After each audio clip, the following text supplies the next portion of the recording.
অবৈধ কেমিক্যাল না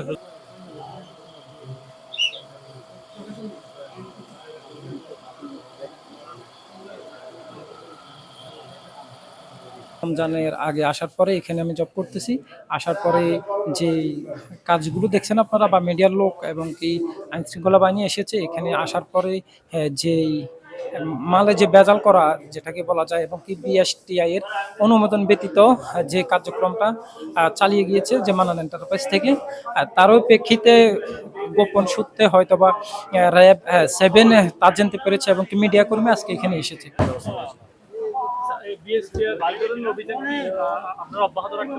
হ্যাঁ, অবশ্যই। আমরা সবসময় চেষ্টা করব, যদি আরো আপনাদের কাছে জানা থাকে আমাদেরকে ইনফর্ম করবেন, আমরাও খোঁজ পেলে এভাবে অভিযান করবো অবশ্যই। এই ধরনের শুধু এই জায়গাতে আমরা যতটুকু জানি এই জায়গাতে আরো অনেক সেম ঘটনা আরো অনেক আছে। যদি আপনারা যদি একটু তদারকি করেন তাহলে অবশ্যই। হ্যাঁ, আমরা রেগুলার তদারকিতে থাকবো। আশা করি ভবিষ্যতে কেউ যদি এরকম আমরা পাই আমরা অবশ্যই ব্যবস্থা নেব।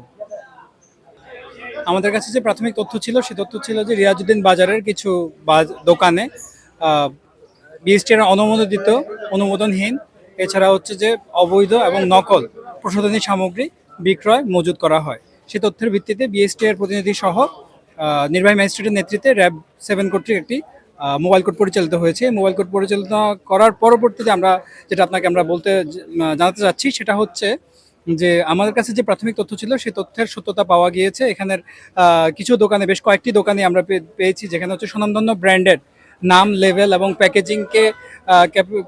প্যাকেজিং অনুকরণ করে নকল প্রোডাক্ট বিপণন এবং বিক্রয় করা হচ্ছিল। একই সাথে আমরা একটি অবৈধ কারখানা সন্ধান পেয়েছি, যে কারখানা দেখা গিয়েছে বিভিন্ন রকমের কেমিক্যাল আছে।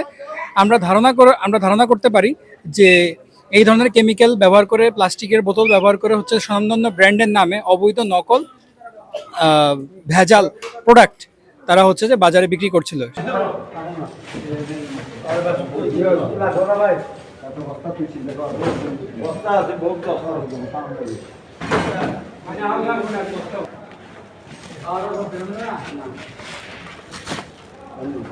আর কি ভুগন বলিব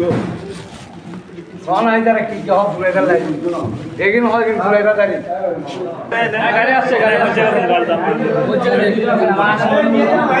মামা এগুলো সব বাইকে নিয়ে যান গাড়ি আছে ওইখানে নিয়ে যাও গাড়ি ওঠ করবে না সব বাইকে করতে হয় বুঝতে পারা যাবে না যে সাদা বাইকে আপনাদের